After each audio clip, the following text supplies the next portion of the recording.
Hello, my lovelies! Ginny O here, the author with no last name. And this is Ginny O Reviews, the part of the channel where I review an indie, science fiction, or fantasy book, and try to answer the question, did I like this book and why? This week, I'm reviewing Laila Winters' Sins of the Sea, a swashbuckling sword and sorcery fantasy with LGBTQA pirates. You can find Laila on Twitter at Laila Winters and see all her lovely glitter resin art, or on our website lailawinters.wordpress.com, chock full of author interviews. I really wanted to post this review last week. Unfortunately, life got in the way, and the transcript is already up on my website. I don't know Laila and followed her on Twitter after finishing her book. For reasons. Yes, reasons. From the back of the book. The Sonomir Empire and the Kingdom of Din have been at war for as long as anyone can remember. But when the fighting comes to an end, Sonomir's 17-year-old princess, Sol Rosebone, suddenly finds herself as the political bridge between their territories.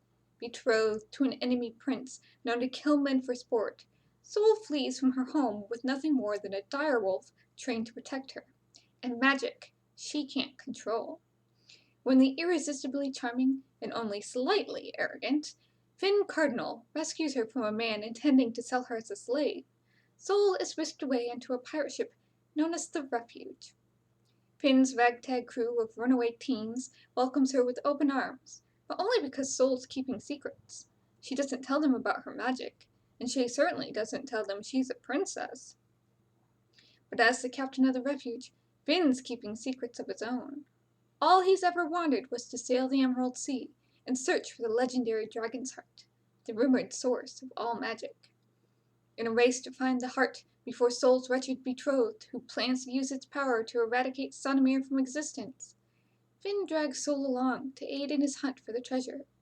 But Finn soon realizes there might be more to Sol than meets the eye, and she might just be the key to finding what Finn has been looking for. Let's get right into it, shall we? Did I like this book, and why? I love this book, because this book is in one word, fun. 5 full ginger snaps worth of fun.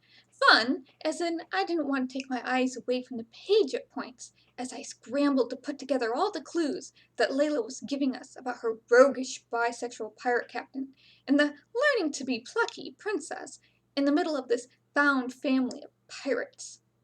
Yes, I just said found family of pirates. Captain Finn of the Refuge takes in those who need a place that won't get them killed. He's been betrayed in the past, but somehow that doesn't stop him from taking in the naive, obviously lying, Sol, and her big direwolf bodyguard from the worst port one could imagine. Sol is learning to be plucky, and part of the charm is watching the crew rally around her, from the nicest to the most abrasive, because who doesn't love a learning to be plucky princess in hiding? Yes, okay, if you pay attention to the clues littered throughout the story, you can probably predict what is going to happen and who is who and so on. Yet, I was so entertained by these characters that it was more like, oh, I was right, ha! This story could have gone horribly dark at any time. Instead, Laila gracefully dances around the dark aspects and keeps the story upbeat and enjoyable. Yes, terrible bad things could have happened to our princess, but now this. There are siblings' bets and secrets to be revealed. The question being, are the secrets so bad, or is it the keeping them that's causing more anxiety than anything else? Sol is torn between wanting to trust these pirates and following the orders of her older brother. Everyone on the ship has secrets, including Finn, and the bounty hunters on their trail may force the issue. And is the end destination Sol's brother chose for her really the safest place to be going after all? It's not like he chose the best port for her to leave from.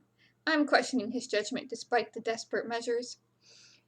Does Sol want to stay on the Refuge with her new friends, as Captain Finn has dragged her out of the way on a course of his own choosing in a search for the Dragon Heart? Or will she try to keep them safe by leaving? I'm rooting for these characters because they're lovable enough, even if Finn is a bit of a wake. Soul at least tries to take it well, but she is jealous, poor darling. And if you put all the little clues together, the romance between Finn and Soul is that much more satisfying, especially as Finn respects her and wants her to make sure she can protect herself, something that learning to be plucky princesses on the run really need to learn how to do. Soul grows over the story, learning more about herself and her capabilities as it progresses. By the end of the book, she's definitely starting to hit plucky territory. It's entertaining to watch Finn trying not to fall in love with Soul. You get the impression the crew is rolling their eyes and making bets about when they'll get on with being in love already. The characters are consistent. The action is well written and sprinkled between scenes of characters actually interacting with each other, so we get to know them as people and family rather than being told they're such. As a reader, to me this is very important. I want to be invested in these characters, invested quickly, so we can go on lots of adventures together. And I want to go on lots of adventures together with these characters. I really, really want the next book because Sins of the Sea ends on a bit of a cliffhanger, and I want to see Soul blossom into a formidable pirate queen and the nasty men get their comeuppance like all nasty men should. And even though the ending is a cliffhanger, the ending is satisfying because all the little clues littered throughout the book have added up into a consistent, cohesive manner to fulfill the promised plot threads presented in the book. I want to get to the next book because the cliffhanger sets it up, and we can now go on to the next set of plot points and the broader plot and have more fun pirate adventures. Please! If swashbuckling pirate adventures with a learning to be plucky princess and magic, and oh, something about two kingdoms on the verge of war sounds fun to you, then you might enjoy Sins of the Sea, available on Amazon. Enjoy watching me talk about books, or find this review informative? Then please hit that like or subscribe button. And if there's a book you'd like me to review, leave me a comment with a buy link, or go to my website, ginny0.wordpress.com. That's Ginny, the number 0.wordpress.com, and get in contact with me there. Speaking of my website, that's where you can find me and all the information about my character-driven, found family, werewolf, science fantasy, and fantasy books. You can also find me on Twitter at Ginny0. My books are available on Amazon and are enrolled in Kindle Unlimited. Due to the ever-changing nature of this program, next week we'll be reviewing something as I look for that next 4 or 5 Ginger Snap review. See you in the next video, my lovelies!